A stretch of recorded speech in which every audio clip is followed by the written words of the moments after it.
다윗의 자손, 아브라함과 다윗의 자손 예수 그리스도의 세계라.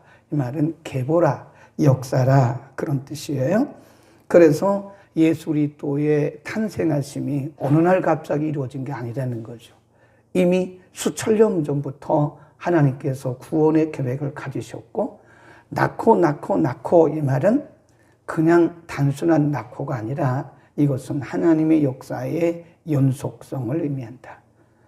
적어도 1400년 이상을 지나오면서도 하나님의 구원 계획은 실패하지 않았어요.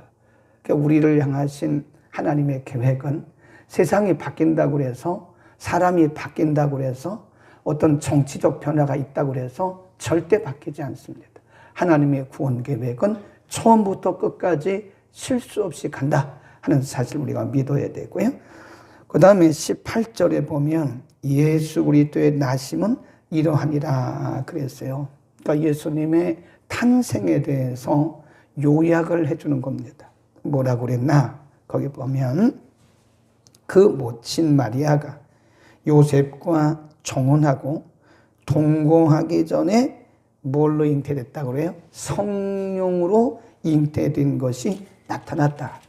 약혼만 하고 전혀 부부관계를 갖지 않았는데 마리아의 배가 불러오는 거예요. 그 당시로서는 마리아는 엄청난 수치를 받아야 하는 그런 상황이죠. 그런데 천사가 와서 요셉에게 말을 했습니다. 요셉도 굉장히 의로운 사람이기 때문에 이 수치를 털어내지 않고 가만히 끊고자 했다. 19절에 보면 가만히 끊고자 하되 20절 이 일을 생각할 때에 주의 사자가 현몽하여 가로되 다윗의 자손 요셉아 내 안에 마리아 데려오기를 무서워 말라. 저에게 잉태된 자는 성령으로 된 것이다. 그걸 줄깁시다. 18절에 성령으로 잉태되었다고 말씀하고 천사가 염려하고 있는 요셉에게 와서 말하기를 이는 성령으로 잉태된 것이다 라고 확신을 주셨어요. 그러니까 여러분 우리가 여기서 요셉과 마리아를 한번 추측을 해볼 필요가 있습니다. 하나님의 일이, 하나님의 위대한 일이 발생할 때는요, 때로 우리가 인간적으로 수모를 당할 때가 있어요. 왜냐하면 하나님의 일이라는 게, 하나님의 방법이라는 게 사람의 방법과는 전혀 달라요. 그러니까 이해를 못하죠. 그러니까 사람들이 욕할 수도 있고 부정하다고 말할 수도 있고 이해할 수 없다고 말할 수도 있어요. 하나님의 일이 시작될 때는. 그래서 하나님이 일이 시작되는 데는 언제나 초자연적인 역사가 있고 인간의 한계 경험, 인간의 어떤 생각들을 뛰어넘기 때문에 그 당사자는 때로 사람들에게 오해와 조롱을 받을 수도 있다는 사실을 반드시 기억을 해야 됩니다. 그러니까 요셉과 마리아가 생각을 해보세요. 아니 동침도 안 했는데 그 약혼 후에 배가 막 불러온다고요.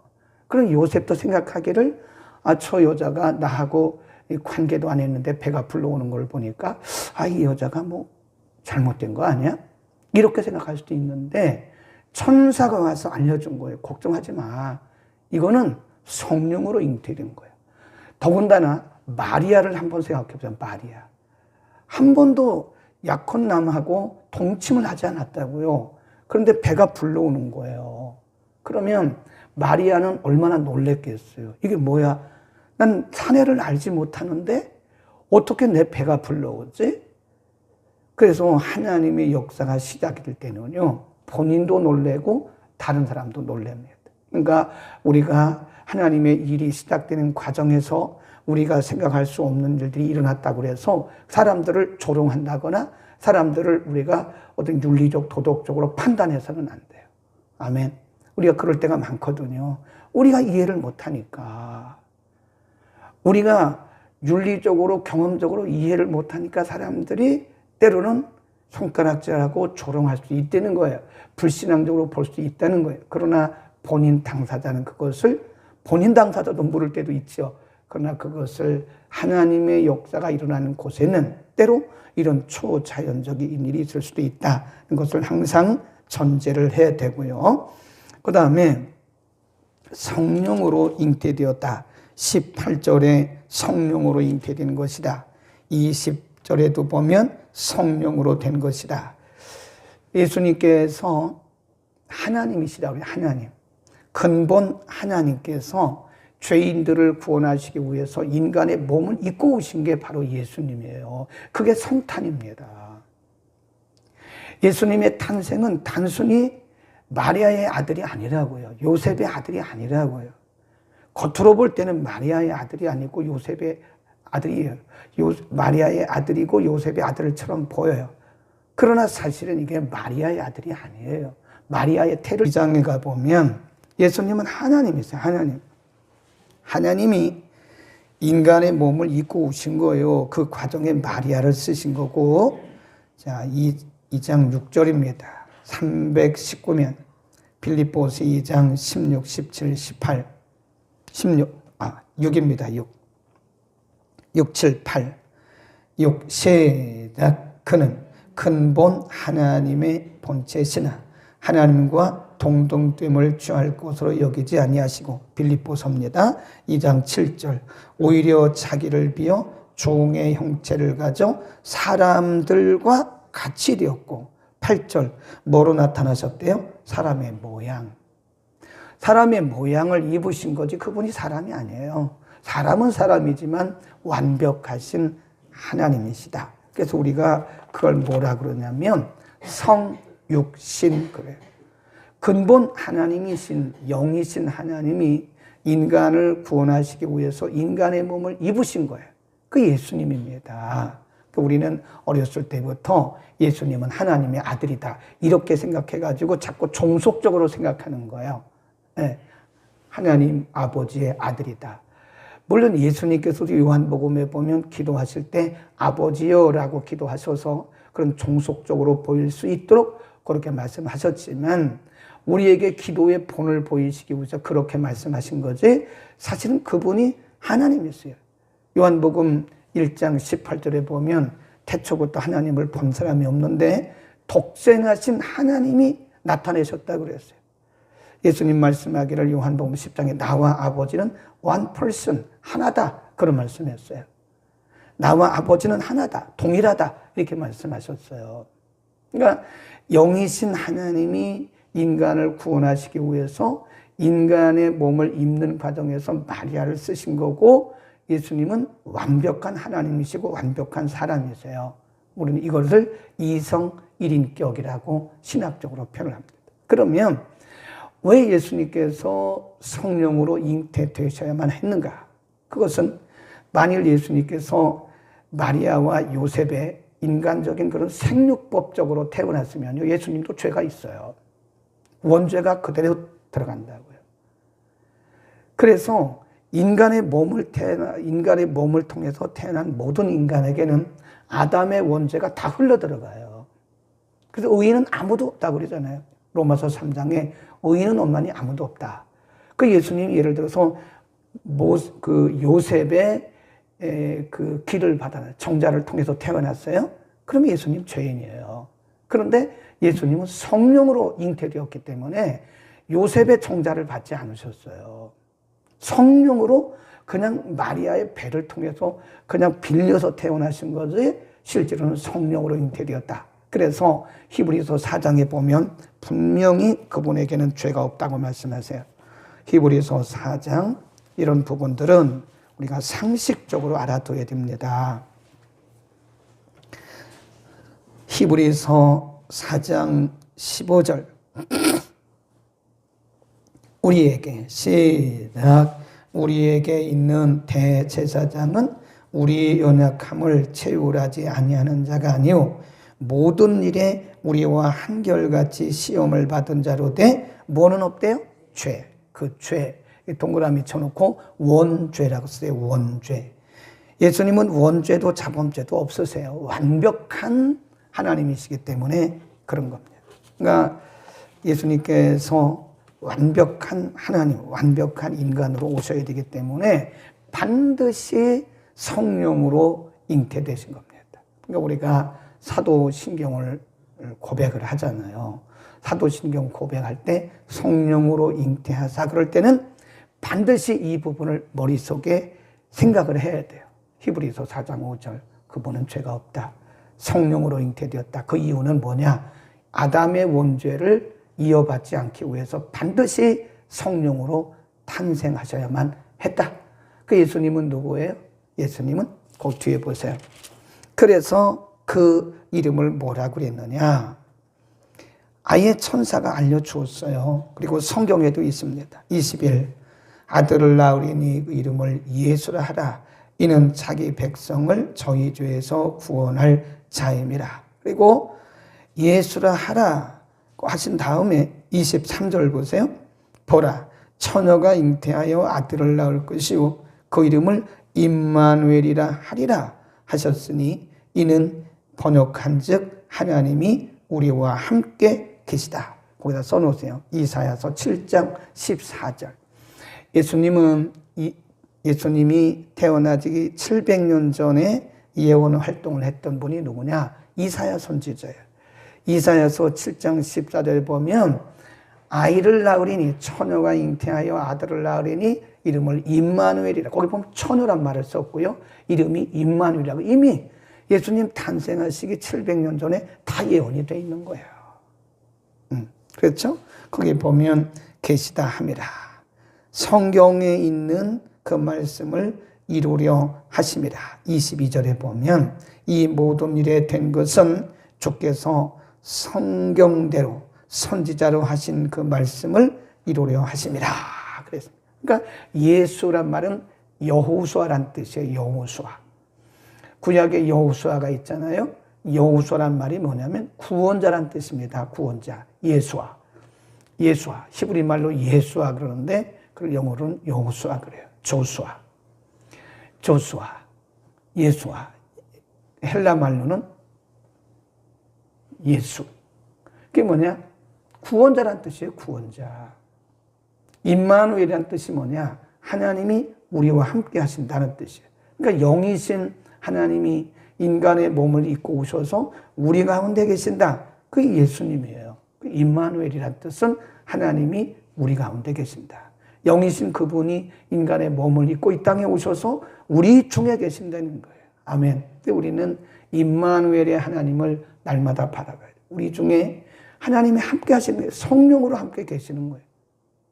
우리 중에. 우리 혼자 사는 게 아닙니다. 네. 어떤 분이 말하기를 외로워 못 살겠어요. 막 그런다고. 인간적으로 외로울 수 있죠. 그렇죠? 네. 우리 같은 사람은 외로울 틈이 없습니다. 늘 일을 하니까. 일을 하고 또 하고 만들어 하고 막 이러니까. 그래도 외로울 거예요. 그렇죠. 인간적으로 보면 외로울 겁니다. 그러나 우리가 조금만 눈을 떠서 보면 사실 외로울 수가 없는 게 하나님이 우리와 함께 하신다는 거예요. 성경이 또 말씀하시기를 성령께서 우리 안에 계신다고요. 네.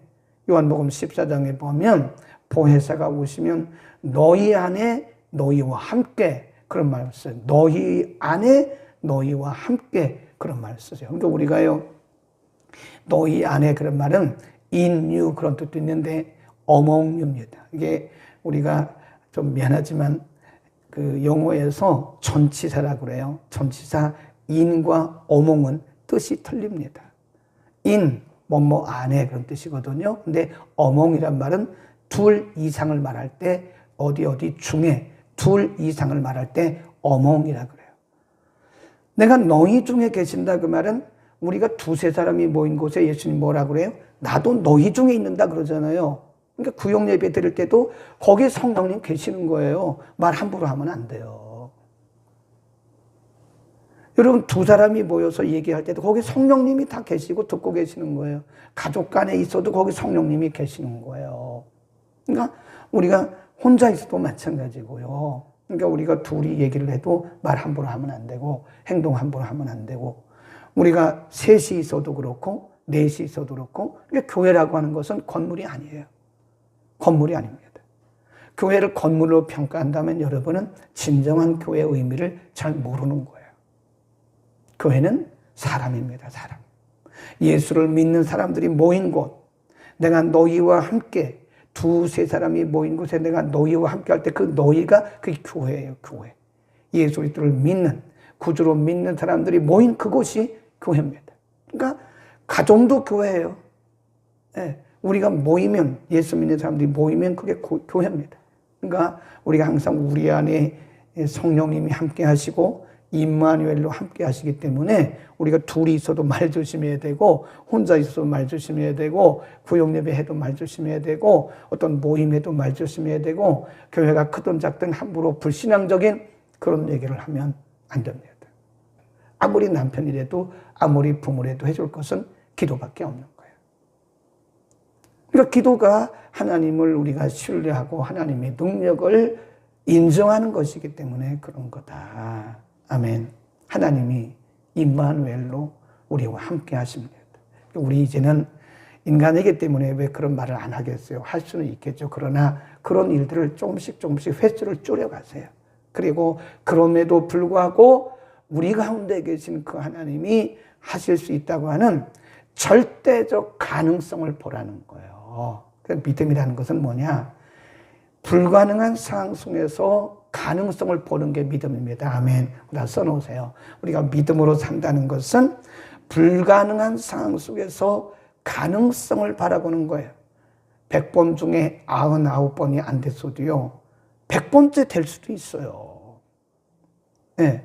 포기한다는 것은 그게 바로 불신앙이고요. 저는 뭐 사람의 말을 잘 이용하지는 않는데, 그 독일의 유명한 신학자 임마누엘 칸트라는 사람이 실망은 죽음에 이르는 병이다, 그런 말을 했어요. 뭐 그 사람이 그런 얘기를 안 해도 그건 맞아요. 실망은 곧 죽음에 이르는 병이에요.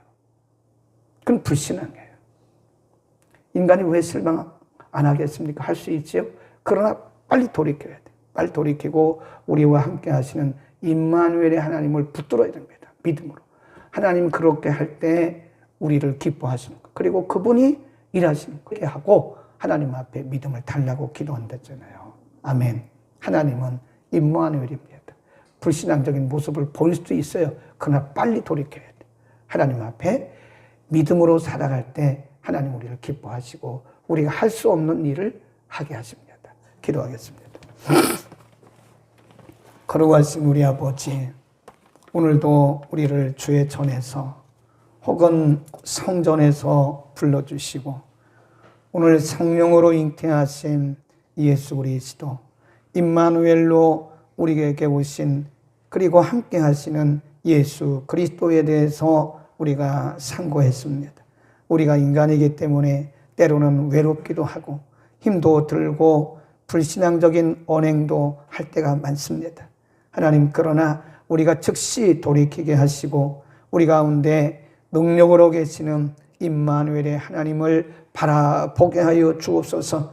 순간순간 우리의 원수와 칸마귀는 우리를 절망에 빠뜨리고 의심에 빠뜨리고 좌절에 빠뜨리지만 성령이 우리에게 힘을 주소서 우리 가운데 계신 임마누엘의 하나님을 바라볼 수 있도록 다시 용기를 주시고 믿음의 눈을 열어 주옵소서. 그래서 우리가 할 수 없는 일을 하시는 하나님의 놀라운 능력을 경험하게 하시고 우리들을 통해서 하나님의 하나님 되심이 드러나게 하여 주옵소서. 이번 설 명절 가운데 우리 사랑하는 성도들 오후하는 발걸음을 안전하게 지켜주시고 특별히 가정마다 아직 복음화되지 않은 가정 가운데 제사 문제 때문에 시험당하거나 가족 간에 불화가 없도록 하나님 저들 가운데 성령의 기름을 부어 주옵소서. 하나님, 귀한 물질을 드려 종을 섬기는 손길도 있습니다. 무명으로 드렸지만 하나님께서 하늘의 복을 풍성하게 내려주시고 땅의 원천의 복도 내려 주옵소서. 오늘도 말씀 듣고 기도할 때에 우리의 믿음의 눈이 열려지게 하시고 우리를 힘들게 하는 불신앙과 의심의 영들이 딱 물러가도록 하나님 기름 부어 주옵소서. 예수 그리스도의 이름으로 기도드립니다.